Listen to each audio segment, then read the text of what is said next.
साथियों, जय आदिवासी। मैं सतीश पेंदाम, संगठक बिरसा ब्रिगेड आदिवासी विचार के माध्यम से भारत के लिए आदिवासी संस्कृति और उनका सांस्कृतिक जीवन शैली, आदर्श सांस्कृतिक जीवन शैली के बारे में हम लोग जानना चाहते हैं। आज का विषय हम लोगों ने आदिवासी संस्कृति और आदिवासी सांस्कृतिक जीवन शैली को रखा है। आप लोग इस विषय को सबसे पहले इस देश में नहीं लिया गया। इसके दो प्रमाण हैं कि आदिवासी संस्कृति को हजारों साल से दबाने का प्रयास किया गया है और आदिवासी संस्कृति के बारे में इस देश की जनता को आदिवासी संस्कृति से अलग कैसे किया जाए, इसी को इन्होंने एक धर्म के रूप में स्थापित किया, जिसका नाम है मनुस्मृति, जिसका नाम है आर्य धर्म, जिसका नाम है यूरेशियन अतिक्रमण, संक्रमण और आक्रमण इस देश में हुआ है। और इस देश में लंबे तक हजारों सालों तक सांस्कृतिक द्वंद्व यानी सांस्कृतिक संघर्ष भी चला है। इसके प्रमाण विश्व में किसी देश में इतना संघर्ष आप लोग नहीं देखते हैं जितना संघर्ष भारत में आपको दिखाई देता है। भाइयों, भारत में एंथ्रोपोलॉजी नाम की सब्जेक्ट को ने इंट्रोड्यूस किया। उन्होंने कलकत्ता में एंथ्रोपोलॉजिकल डिपार्टमेंट की स्थापना की। ये जो मानव शास्त्र है, आर्कियोलॉजी है, जिसको आप लोग एक पार्ट है, ये आर्कियोलॉजी, एंथ्रोपोलॉजी और सोशियोलॉजी, ये तीनों पार्ट को जब हम लोग स्टडी करते हैं, उसका जब हम लोग अध्ययन करते हैं, इसी संस्कृति की तरफ आपको जाना पड़ता है। भाइयों, भारत में सोशियोलॉजी, समाज शास्त्र का सब्जेक्ट बिगर आदिवासी संस्कृति के अपूर्ण होता है कि आदिवासी संस्कृति में मानव की जो पूर्व अवस्था है, जिसको प्रिमिटिव स्टेज बोलते हैं हम लोग, वो प्रिमिटिव स्टेज की वास्तविक अध्ययन आपको आदिवासी संस्कृति में मिलता है। आदिवासी संस्कृति यानी इस देश का मूल साइंस है, जिसको ह्यूमन साइंस बोलते हैं आप, जिसको मानव विज्ञान बोलते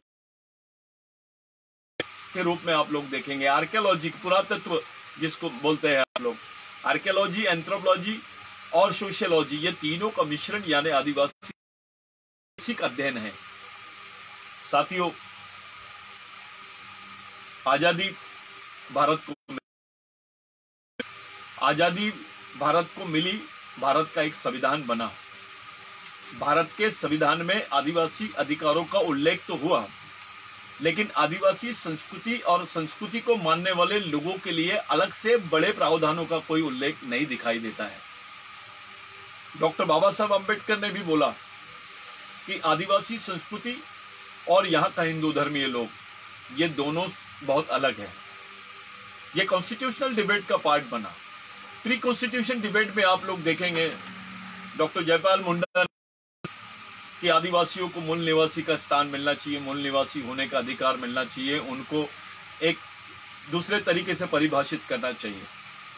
और इसी मांग के अनुरूप डॉक्टर बाबा साहब अम्बेडकर ने शेड्यूल नाम की चीज सामने लाई, जिसको अनुसूची बोलते हैं। ये जो शेड्यूल है, ये शेड्यूल में परिणित किए गए, उल्लेखित किए गए जनजाति यानी आदिवासी, इसी देश के मूल निवासी, ये इस देश के आदिवासी को डिफाइन करने के लिए, उनको परिभाषित करने के लिए अनुसूची का निर्माण, ये संवैधानिक पहलू है इसका। लेकिन इसका ऐतिहासिक पहलू यह है कि भारत में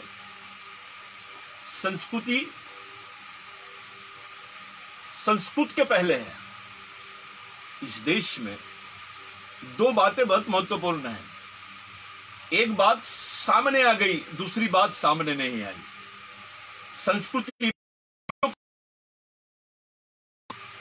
संस्कृति ये बोलियों पर आधारित है और धर्म ये भाषा पर आधारित है। भाइयों, इस देश में करीब करीब 1300 बोलियां हैं, जिसको बोली भाषा बोलते हैं। ये बोली भाषा को अभी तक मान्यता नहीं मिली। बोली भाषा और भाषा अलग है। तो आप लोग लैंग्वेज बोलते हैं, जिसको आप लोग झाड़ी पट्टी की बोली यानी आम शब्दों में आप लोग बोली बोलते हैं, और दूसरी तरफ भाषा जिसकी लिपि है और वो बोली है, उसको भाषा का इन्होंने स्थान दिया है। लेकिन बोलियों को स्थान भारतीय संस्कृति में आज भी नहीं मिला, भारत के संविधान में नहीं मिला, उनको कॉन्स्टिट्यूशनल रिकॉग्निशन नहीं मिला। ये इसके पीछे भी एक षड्यंत्र है, क्योंकि इस देश में आर्य ड्यूरेशन संस्कृति, ब्राह्मणवादी संस्कृति, मनुवादी डिफाइन किया गया। इस देश की मूल आदिवासी संस्कृति के बारे में किसी ने बात नहीं किया। उसको शुरू से इन्होंने साइडलाइन किया। उसको स्थान इस देश में संवैधानिक स्थान आदिवासी संस्कृति को नहीं मिला। यह सबसे बड़ा प्रश्न है और यही कारण है आदिवासी पर्सनल लॉ भारतीय संविधान में नहीं है। भारत के संविधान में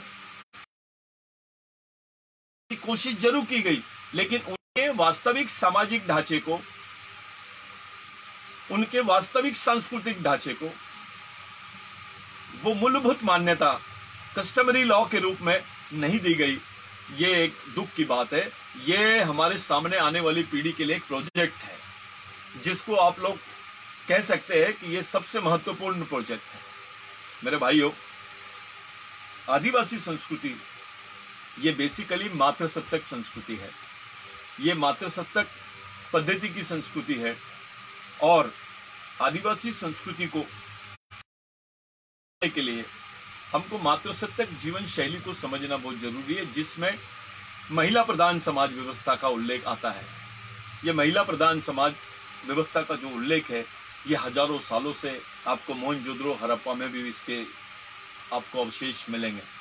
इस संस्कृति को अलग अलग रूप से आप लोग आज देखा जाता है। आप इसको कोया संस्कृति बोल सकते हैं, असुर संस्कृति बोल सकते हैं, राक्षस संस्कृति बोल सकते हैं, वगैरह वगैरह, मुंडा संस्कृति, संथाल इत्यादि के नाम से।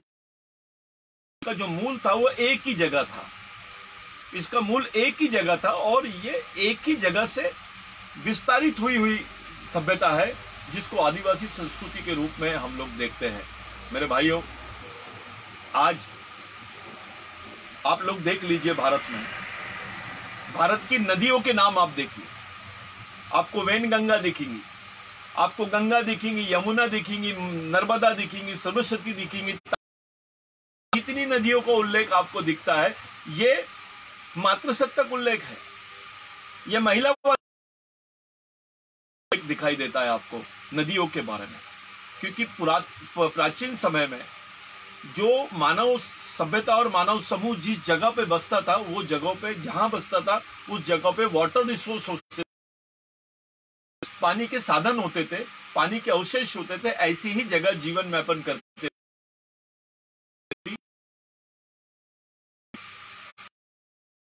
को देखने के लिए आपको थोड़ा समझना पड़ेगा कि वास्तविकता में आदिवासी संस्कृति ये क्या है। ये बहुत बड़ा सब्जेक्ट है। भारत में हजारों साल से इस सब्जेक्ट को दबाए रखा गया, इस सब्जेक्ट को बाहर नहीं लाया गया। मैं आपको पहले ही शुरुआत में बता चुका हूं कि आपको संस्कृति को और संस्कृत ये दोनों अलग चीजें हैं। इस देश में संस्कृति पहले आई, संस्कृत पहले नहीं आया। इस देश में बाद में आया है। ये बाहर से आके संस्कृत यहां विकास हुआ। मेरा पर्सनली अध्ययन है और जितने एंथ्रोपोलॉजिस्ट कर रहे हैं उनका भी अध्ययन है कि संस्कृत के पहले प्राकृत भाषा थी। आदिवासी भाषा से उत्पन्न हुई भाषा प्राकृत भाषा। देखो, संस्कृति प्रकृति ये दोनों चीजें मिली हुई चीजें आपको दिखाई देंगी।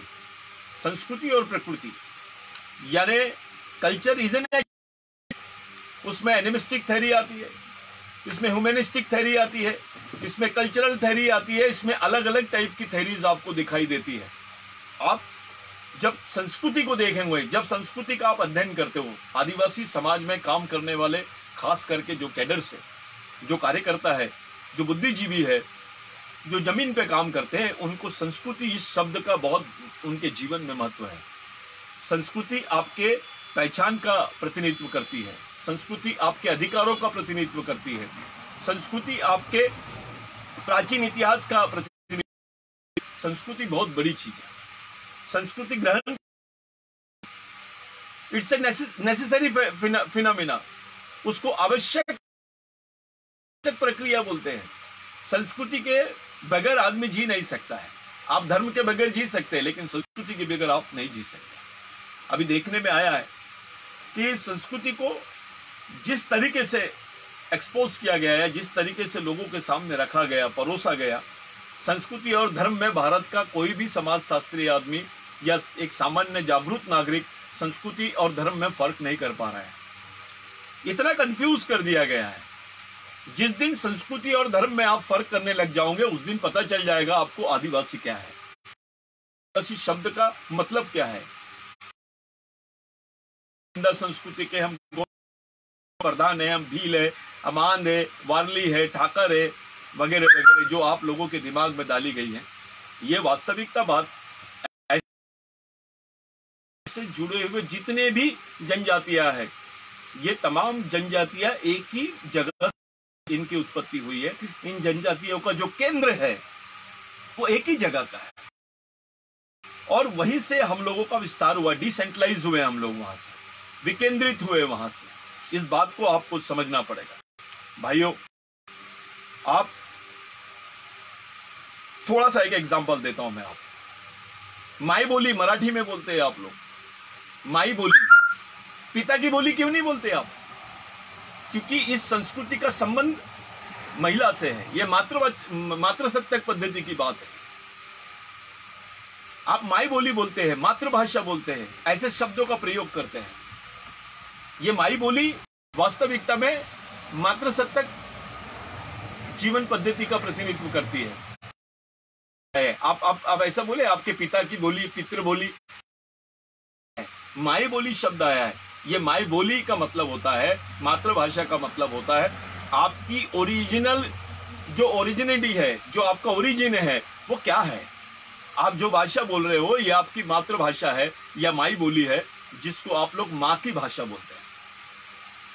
आदिवासी संस्कृति का बेस यानी महिला, इसका निर्माण महिला ने किया है, इसका प्रतिनिधित्व महिला ने किया है। इतिहास गवाह है, हजारों साल तक के एक ऐसी व्यवस्था चली जहां महिला के हाथों में प्रतिनिधित्व था। बाद में महिला और पुरुष जिसके अवशेष आपको सिंधु संस्कृति में मिलते हैं, मोहनजोदड़ो हड़प्पा की संस्कृति में आपको दिखाई देते हैं। आप जितने धर्म हुए हैं, जितने धर्म का, ये आए कहां से? इनका जो मेन सोर्स था वो क्या है? कोई भी धार्मिक महापुरुष के जीते जी धर्म का, आप बुद्ध की बात कीजिए, चाहे आप पैगंबर की बात कीजिए, आप जीसस की बात कीजिए, गुरु नानक की बात कीजिए या और किसी की, उनके जीते जी आपको उस धर्म दिखाई देंगी। आपको जिस जीवन शैली को जिया है वो सांस्कृतिक जीवन शैली थी। आप शिव की जीवन शैली देख लीजिए, ये सांस्कृतिक जीवन शैली थी। शिव का उल्लेख अलग अलग नामों से होता है, अलग अलग बातों से होता है। शिव का उल्लेख आपको वेदों में नहीं मिलेगा।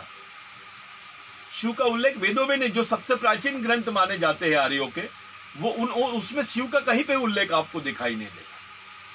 लेकिन शिव के नाम पर अनेक शब्द आपको आदिवासी संस्कृति में दिखाई देते हैं।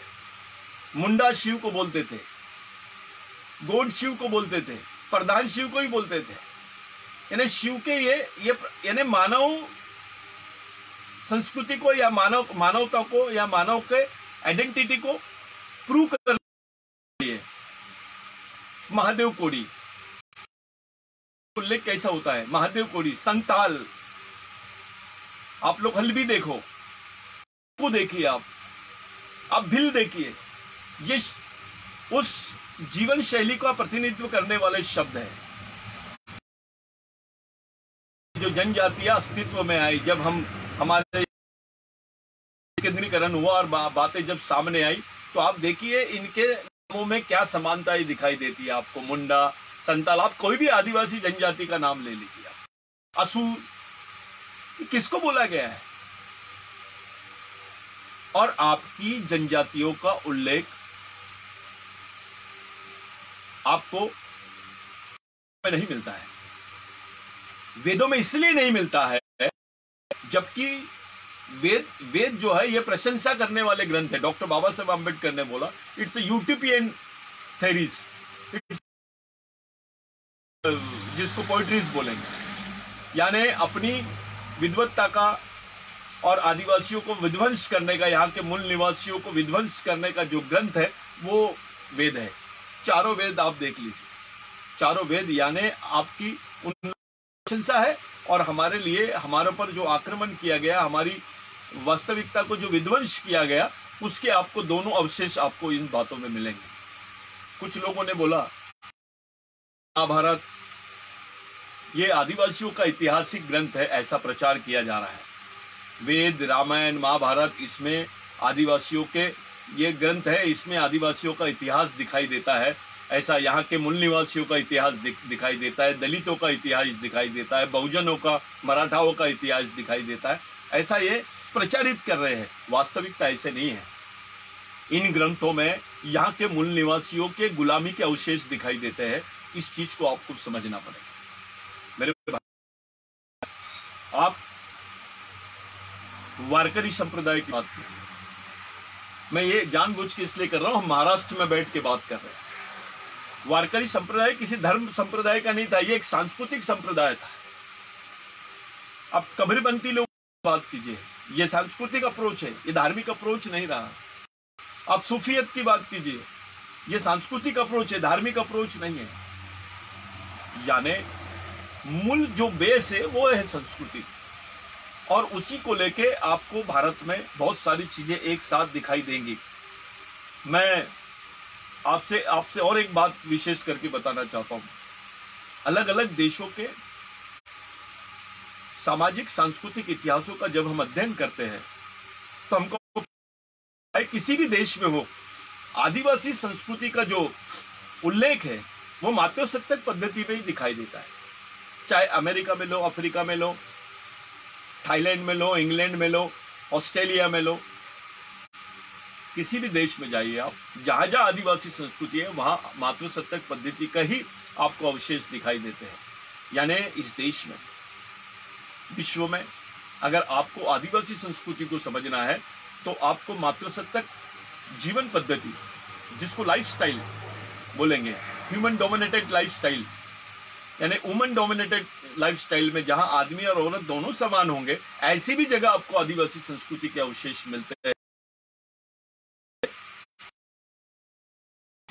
या देखिए आपको यही चीजें नजर आती है। भाइयों, हमारे लिए ये सब बहुत महत्वपूर्ण है।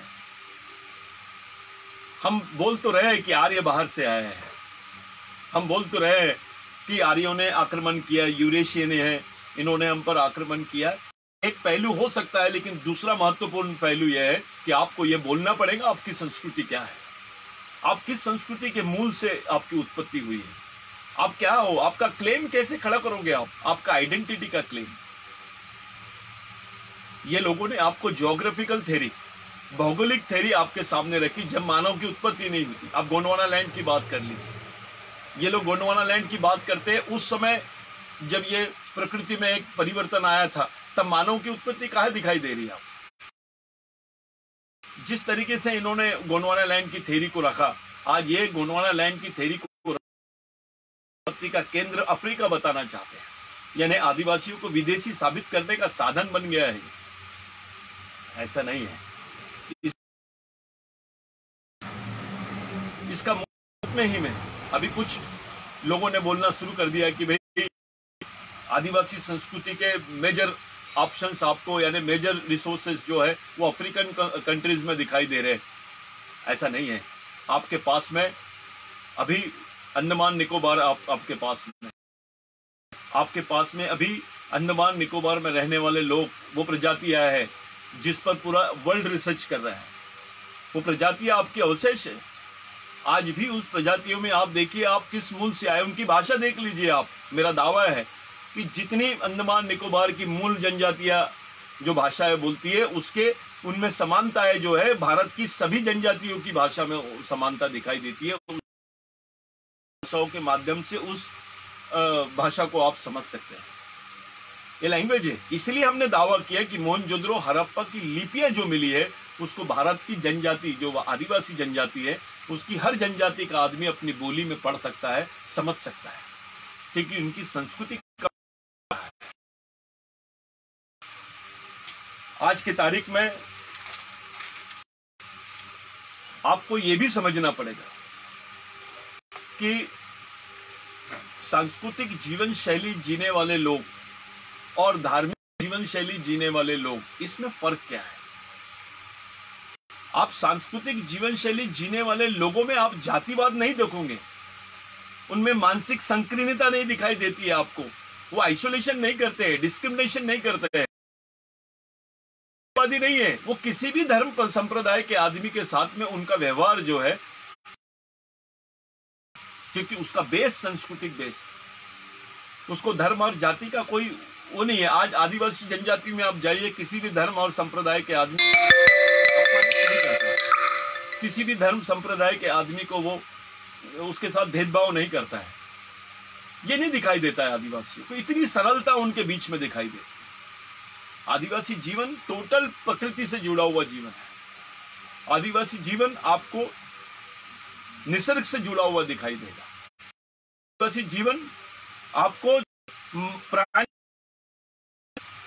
प्राणियों का भी समावेश है उसमें, यानी सर्व समावेशक जीवन पद्धति, यानी आदिवासी संस्कृति।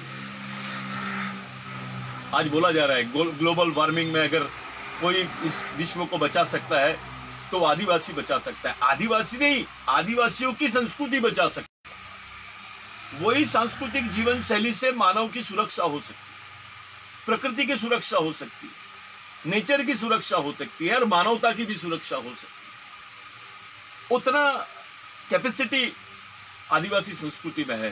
पूरा विश्व आज जिस बात से परेशान है, ऐसी वैश्विक आपदा में आपको दिखाई देगा कि आदिवासी संस्कृति ये आखिरी पर्याय है। इसको मानना पड़ेगा। आप किसी धर्म को मानते हो ये मायना नहीं रखता, लेकिन आपको जीवन पद्धति में आपके अगर परिवर्तन चाहते हो, जीवन चाहते हो जमीन पर, तो आपको आदिवासी संस्कृति जीने का सबसे साइंटिफिक तरीका यानी आदिवासी संस्कृति है। ये मैं नहीं बोल रहा हूं, पूरी एंथ्रोपोलॉजी मान गई है, पूरे साइंटिस्ट मानने लग गए हैं, पूरा विश्व मानने लग गया है कि आदिवासी संस्कृति ही विश्व को बचा सकती है। भाइयों, आप देखिए जहां जहां संस्कृति खत्म हुई है, जिस जिस जमीन पर संस्कृति खत्म हुई है, आपको समझ में आएगा कि वहां के मूल निवासियों की जो अर्थव्यवस्था पूरी तरह ध्वस्त हो गई। भारत में भी यही हुआ है। भारत के ओबीसी को, मराठा को, दलितों को, अल्पसंख्यकों को यह मालूम ही नहीं है। आपको बहुत ज्यादा सिविलाइज समझते हैं। वो ये बोलने के लिए तैयार नहीं है कि हम आदिवासियों के वंशज हैं। वो ये बोलने की उनकी मानसिकता बनाई गई, दिमाग में डाला गया है। वो आदिवासियों को बहुत पिछड़ा समझते हैं। गरीब होना, जिसके पास शिक्षा के साधन नहीं है, जिसके पास श्रम के साधन नहीं है, जिसकी अपनी अर्थव्यवस्था खो चुकी है। और आदिवासी मिशन का ये बहुत बड़ा आह्वान है हमारे सामने कि देश की और विश्व की जनता को हम बताएं कि आप कौन है, कहां से आए आप, आपका मूल क्या है, कौन सी लाइफस्टाइल आपको बचा सकती। ये बताने की जवाबदारी, सबसे बड़ी जवाबदारी, विश्व को बचाने की जवाबदारी आदिवासियों पर है। बचाने की जवाबदारी आदिवासियों पर है। बाकी किसी समुदाय पे इतनी बड़ी जवाबदारी नहीं है। जो आदिवासी समाज पर है, और ये होनी भी चाहिए, क्योंकि वो मूल मानव है। भारत की जमीन पर जब भगवान पैदा नहीं हुए थे तब से आदिवासी रहता है। ये आपको समझना पड़ेगा। भगवानों का इतिहास यानी धार्मिक इतिहास, और आदिवासियों का इतिहास यानी सांस्कृतिक इतिहास। ये आपको दोनों बातें समझना पड़ेगा। ये बहुत बड़ा बेस है इसका, कि जब भगवान पैदा नहीं हुए थे तब से आदिवासी आदमी इस जमीन पर रहता है। इसका मतलब यह है कि धर्म से पहले इस जमीन पर कोई चीज थी तो वो संस्कृति थी। कुछ आदिवासियों की धार्मिक बातें भी करने लगे। ये सही है कि कुछ सोचा जाए कि फलाने धर्म के नहीं, हम फलाने धर्म के नहीं, हमारा भी धर्म है। ये वाली दौड़ में है। हम धार्मिकता की दौड़ में अपने आदमी को खड़ा करके उसको हराना नहीं चाहते हैं। आपको सांस्कृतिक दौड़ है, जो आपकी प्राचीनता है उसको आप खो मत। आपकी सीनियरिटी मन हुआ, आदिवासी संस्कृति को विध्वंस किया गया, तोड़ा गया, उसको क्या वहां आदिवासियों की खत्म हो गई है। विश्व में केवल 11 देश ऐसे बचे हैं जहां आदिवासियों की अपनी व्यवस्था है, जहां उनकी विश्व में ऐसे 11 देश बचे हैं। बाकी सभी देशों में आदिवासियों की अर्थव्यवस्था खत्म होगी, क्योंकि मॉडर्न लाइफस्टाइल आ गई है। वहां सांस्कृतिक जीवन शैली के बजाय धार्मिक जीवन शैली आ गई है, और वो धार्मिक जीवन शैली की वजह से उसकी जो प्राचीन अर्थव्यवस्था थी, जो उसका प्राचीन व्यवसाय था, उसका जो व्यवसाय था, वो उसके हाथ से छीन लिए गए। ये विश्व के तमाम आदिवासियों का इतिहास रहा, और भारत का तो सबसे बड़ा, क्योंकि भारत ऐसा देश है जनजाति रहती है आदिवासियों, जहां सबसे ज्यादा दुराव हुआ है आदिवासियों में, जहां सबसे ज्यादा आक्रमण हुआ है आदिवासियों के ऊपर, जहां आदिवासियों की सबसे ज्यादा जनजातियों में बिखर गए आदिवासी। ये हमको बुनियादी बात सोचना पड़ेगा। आप अपने मूल की तरफ चलिए। अगर मूल की तरफ जाना है आपको, तो ये धार्मिक चश्मा निकाल के सांस्कृतिक चश्मा आपको दिमाग में रखना पड़ेगा। तब आपको हर चीज क्लियर दिखेंगी। तब आपको पूरा समाज देखना है। अगर आप जाति को देखना चाहते हो, किसी समूह को देखना चाहते हो, तो आप धर्म का चश्मा पहन लीजिए। चश्मा पहनते हो, संस्कृति का चश्मा पहनते हो, तो पूरा समाज आपको दिखता है। आपकी दृष्टिकोण व्यापक हो जाता है।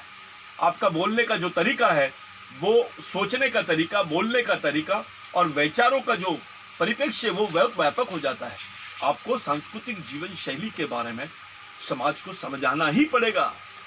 इस देश में संस्कृति और संस्कृत, इन दोनों का ही युद्ध हुआ है। हमको तो संस्कृति ही संस्कृत लगती है। ऐसा माइंड बना दिया हमारा, कंफ्यूज हो गया है कि आप संस्कृति और संस्कृति क्या है, आपका समाज की आने वाली पीढ़ी नहीं समझ पाती। बड़े बड़े विद्वान कंफ्यूज है, वो इस बारे में बात ही नहीं करना चाहते, वो इस तरफ जाना ही नहीं चाहते। कौन जाएगा यार, आगे कौन बढ़ेगा? लेकिन ये चीज आपके जीवन को खतरा पहुंचा सकती है, आपके आने वाले पीढ़ी के जीवन को प्रश्न चिन्ह लगा सकती है, क्योंकि पहचान का मामला है, अधिकारों का मामला है, आपके मूल अस्तित्व का मामला है, आप जल जमीन जंगल का मामला है। ये दोनों चीजें आपको बारीकी से समझना पड़ेगा कि संस्कृति क्या है और संस्कृति क्या है। इसका अध्ययन आपको करना पड़ेगा। जब आप संस्कृत की तरफ जाते हो तो आपको यूरेशियन अवशेष दिखाई देते हैं, आपको मनुवाद दिखाई देता है, आपको आर्यों का षड्यंत्र दिखाई देता है। लेकिन जब आप संस्कृति की तरफ जाते हो तो सीधे रूप में आपको इस देश के मूल निवासी दिखाई देते हैं, उनके वंशज दिखाई देते हैं, और बेसिक रूप में आदिवासी दिखाई देते हैं। यहाँ का दलित दिखाई देता है, यहाँ का बहुजन दिखाई देता है, यहाँ का आपको मराठा दिखाई देता है, और यहाँ के अल्पसंख्यक जो लोग बने हैं, जो कि क्रिश्चियन है, मुसलमान है, या ईसाई अपने सिख है, ये इस टाइप के लोग आपको दिखाई देते हैं। भाइयों, एक बड़ी बात है, आपकी संस्कृति खत्म हुई, इसका उदाहरण मैं आपको बताता हूं। आदिवासी संस्कृति खत्म होने का क्या हाल हुआ है भारत में, देखिए आपने देखा किसी पंडित को, किसी महाराज को, किसी पुजारी को आत्महत्या करते हुए? देख लीजिए, आप पुजारी ने किया हुआ काम ये श्रम नहीं है, किसी पंडित ने किया हुआ काम ये, किसी मंदिर या मस्जिद या बाकी लोग, ये श्रम नहीं है। वो किसान है, जो श्रम कर रहा है वो मजदूर है, और यही मजबूर है। अब देखिए, इस देश में कभी कोई पुजारी आत्महत्या नहीं किया, लेकिन किसानों ने आत्महत्या किया, मजदूरों ने आत्महत्या किया। अभी ये आप जो लॉकडाउन देख रहे हैं, आप सोशल लॉकडाउन देख रहे हैं, कोरोना वायरस का जो सिचुएशन देश में आया है, इस पर भी आप देख लीजिए, कौन कौन मजबूर है चलने के लिए? मेरे को बताइए, 2200 किलोमीटर कोई पंडित चल के गया क्या अपने घर तक? 2200 किलोमीटर कोई पुजारी अपने घर तक चल के गया? लेकिन 2800 किलोमीटर भी मजदूर जा रहा है। किसान बेचारा अपना खेती छोड़ के अपने घर से बाहर नहीं निकाल पाया, उसके खाने के लाड़े पड़े हुए। यानी आपकी जो श्रमिक संस्कृति थी वो यहाँ हार गई है, विध्वंस हो गई है। आपकी अर्थव्यवस्था खत्म हो गई, आपकी जो ग्रामीण अर्थव्यवस्था थी वो खत्म हो गई। आपके पास कुछ नहीं है। आप रोजी रोटी के लिए गांव छोड़ के, अपना शहर, अपना गांव छोड़ के, अपना क्षेत्र छोड़ के, आपका मेन बेसिक क्षेत्र छोड़ के दूसरे क्षेत्र में जाके आप जिंदा रह रहे हैं। यानी आपके अपनी ही जमीन पर आपके जीना थे वो खत्म हो गया। ये हुआ है, संस्कृति विध्वंस होने की वजह से ये हुआ है कि आपको अपनी जमीन पर जीवन नहीं दिखाई दे रहा है। आपके पूर्वजों की जमीन पर, जिस पर आपके पूर्वजों की लाशें गड़ी है, जहां आपके पूर्वज मारे गए हैं, जहां पर आपके पूर्वजों का खून पसीना रहा है, उस जमीन पर आपका जीवन नहीं दिखाई दे रहा है। यह है सांस्कृतिक विध्वंस जिसको बोलते हैं। यह रिजल्ट है। इस रिजल्ट को आप इग्नोर नहीं कर सकते, इसको अनदेखा नहीं कर सकते। राष्ट्र नाम की संकल्पना, उसका आदर होना चाहिए, लेकिन राष्ट्र नाम की संकल्पना के आड़े में और राष्ट्र में आपको पलायनवादी, राष्ट्र में आपको मजदूर, और इसी राष्ट्र में आपको षड्यंत्र की कंसेप्ट है, जो षड्यंत्र रचा जा रहा है, उसको भी समझने की जरूरत है।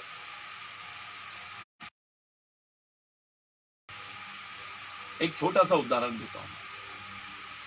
जब भारत की संसद भवन का निर्माण हुआ, वहां आदिवासी मजदूर काम कर रहे थे। वो आदिवासी मजदूरों ने संसद भवन को बनाया, सुप्रीम कोर्ट को बनाया, लेकिन उन्हीं आदिवासियों के लोगों को, उनके ही लोगों को यह मालूम नहीं है कि जो सुप्रीम कोर्ट का निर्माण है उसको मालूम नहीं संविधान क्या है, जो संसद क्या है, इन्हें संविधान। ये बात समझने लायक है। एक उदाहरण देता हूं। एक व्यक्ति अपनी पूरी जिंदगी एक जज के घर में बर्तन मांजने की और घर की नौकर की जिंदगी उन्होंने की। वो जज की सेवा कर रहे थे 25 साल तक, लेकिन 25 साल बाद में जब उससे पूछे कि संविधान क्या है, वो बता नहीं पाया।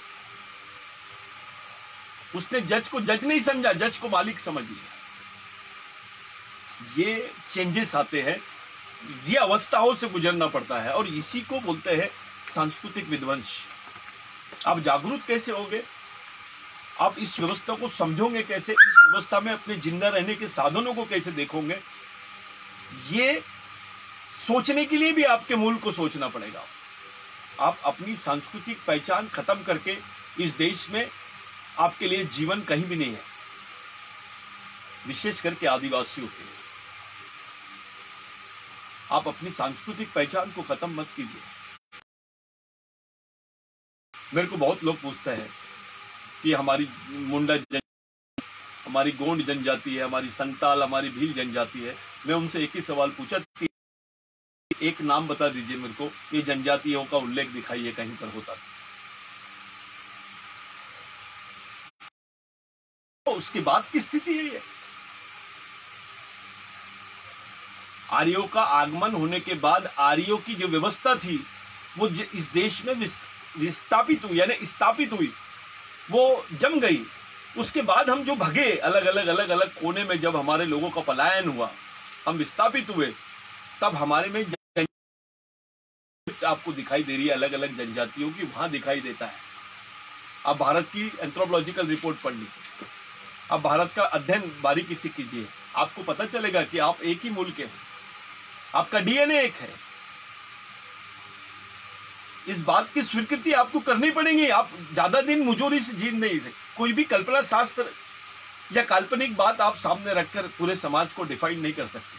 पूरे समाज को परिभाषित नहीं कर सकते। आपके सामने जिस तरीके के चुनौतियां है, जिस तरीके की परेशानी है, जिस तरीके की आपकी समस्या है, जिस तरीके का आपका दुख है, उसी तरीके से आपको पर्यायी व्यवस्था खड़ी करनी पड़ेगी। आज के दौर में आदिवासी संस्कृति पर बात करना ये बहुत बड़ा सब्जेक्ट है। ये 40 मिनट के इंटरव्यू में ये संभव नहीं है, लेकिन मैं आपको इसकी और आपको ले जाने की कोशिश कर रहा हूं। अब देखिए, जितना पैसा भारत के मंदिरों में है, उनके ट्रस्ट में है, उतना पैसा भी नजर नहीं आएगा। 20% भारत की जो इकोनॉमी इस तरफ डाइवर्ट हो गई है, पूजा की तरफ डाइवर्ट हो गई है, पुजारियों की तरफ डाइवर्ट हो गई है, मंदिरों की तरफ डाइवर्ट हो गई है, धार्मिकता की तरफ डाइवर्ट हो गई है। आपकी अर्थव्यवस्था है वो धार्मिकता की तरफ जा रही है, और बची जो अर्थव्यवस्था है उस पर 80% लोगों का कब्जा है। 8 यानी इस देश के 8% लोगों का कब्जा है। जो 8% पूंजीपति लोग हैं इस देश में, वो लोग पूरी पूंजी को वहन कर लेते हैं, उस पूरी पूंजी को अपने पास कब्जे में रख लेते हैं। आपके लिए अपनी अर्थव्यवस्था बची ही नहीं है, और जब आपकी अपनी अर्थव्यवस्था होगी नहीं तो स्वावलंबी कैसे हो गए? आपकी अर्थव्यवस्था आर्थिक गुलामी आ गई है आप पर। आप दूसरों की मेहरबानियों पे जिंदा रहना, अब आपके पास आपके अपने साधन खत्म होते चले जा रहे हैं। यह बड़ा इतिहास है भारत में कि अगर आदिवासियों की संपत्ति, इस देश के जंगल, इस देश की जल जमीन जंगल का अगर राष्ट्रीयकरण नहीं होता तो देश नहीं बन सकता था। यानी देश की आजादी की भी लड़ाई आदिवासियों ने लड़ी, देश की विकास के लिए भी जमीनें, डैम के लिए, कोयला खदानों के लिए, पावर प्लांट के लिए आदिवासियों ने दिए। 80% जमीनें आदिवासियों की गई है। लड़ाई 70% आदिवासियों ने लड़ी, जमीनें आदिवासियों की, विस्थापन आदिवासियों का हुआ।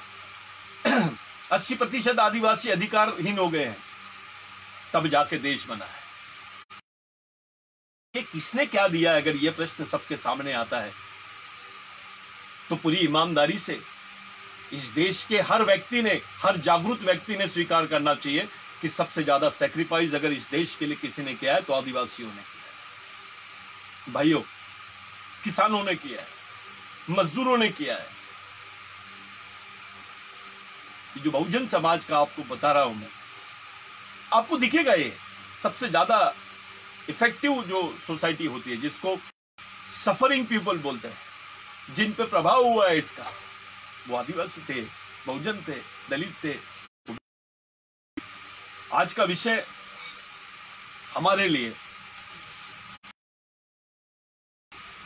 और आदिवासी जीवन शैली, मैं आदिवासी संस्कृति के बारे में अगर आपको बोलने जाऊंगा तो आपको मेरे को समझाना पड़ेगा कि वर्ल्ड एंथ्रोपोलॉजी में आदिवासी संस्कृति का क्या स्थान है। साथियों, जो वर्ल्ड जो एंथ्रोपोलॉजी का अध्ययन चल रहा है, विश्व मानव शास्त्र का अध्ययन चल रहा है, और अभी तक के जितने भी रिसर्च हुए हैं उसमें भारत के आदिवासियों को ही बेस बनाया गया है। वर्ल्ड सोशियोलॉजी का, विश्व समाज शास्त्र जब बात चल रही है तो भारत के ही आदिवासियों को मूलभूत उसका बेस बनाया गया, उसका मूल अध्ययन का केंद्र बनाया गया, वहीं पर गए वो। इसको लास्ट एंड फर्स्ट रिसोर्स बोलते हैं। एंथ्रोपोलॉजी का, आर्कियोलॉजी का और सोशियोलॉजी का फर्स्ट एंड लास्ट रिसोर्स यानी आदिवासी संस्कृति। अब ऑक्सफोर्ड यूनिवर्सिटी में भी देखिए, ये दुख है कि अभी सब प्रचारित किया जा रहा है कि संस्कृत ये भारत की पहली भाषा है, प्राचीन भाषा है। ये बिल्कुल गलत है, बिल्कुल गलत है। अगर इसका सही अध्ययन अगर सब लोग करते, खुलेआम इस पर अगर कोई डिस्कशन होता है तो समझ में आएगा। सुप्रीम कोर्ट ने साइटेशंस दिए। 2010 में जो जजमेंट हुआ सुप्रीम कोर्ट का, वो लिंग्विस्टिक बेस्ड था।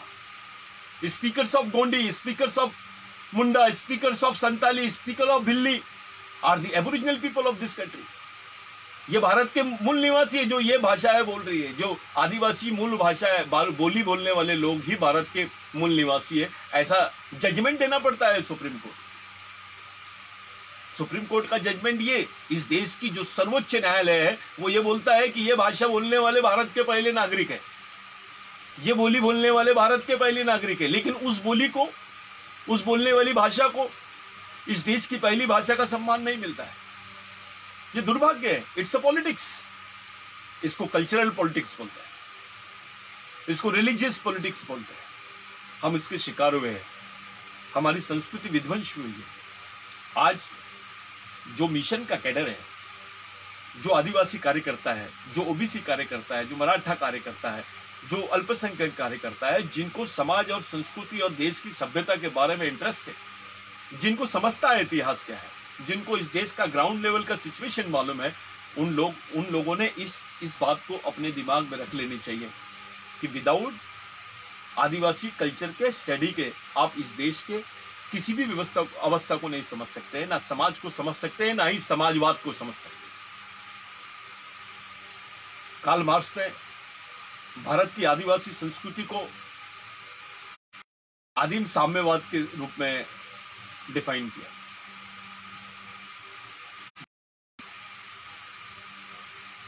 अविकसित समाजवाद का रूप उसको कहा गया। लेकिन यह बहुत बड़ी दुविधा की बात है। यह अभी डिस्कशन का हमारा क्वेश्चन नहीं है। जिस तरीके की व्यवस्था हमारे सामने परोस के रखी गई है, उसमें एक आदिवासी दूसरे आदिवासी को भी अपना भाई मानने के लिए तैयार नहीं है। ये सबसे बड़ा दुख है। वो अपनी जातीय पहचान के बाहर आना ही नहीं चाहता है।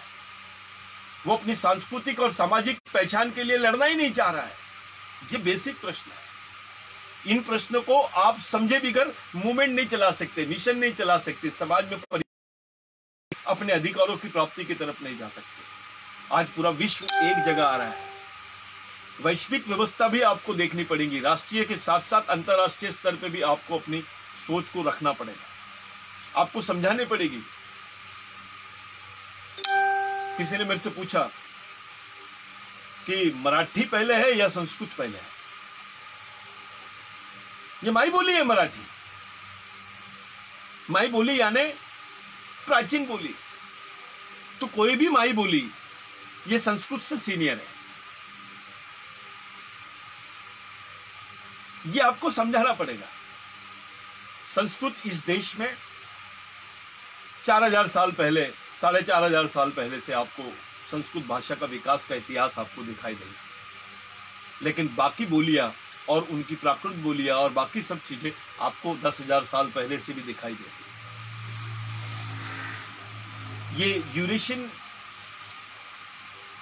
और आर्यन भाषा, जो इतनी उधर की यूरेशियन कंट्रीज है, आपको संस्कृत में और उनमें समानताएं दिखाई देंगी।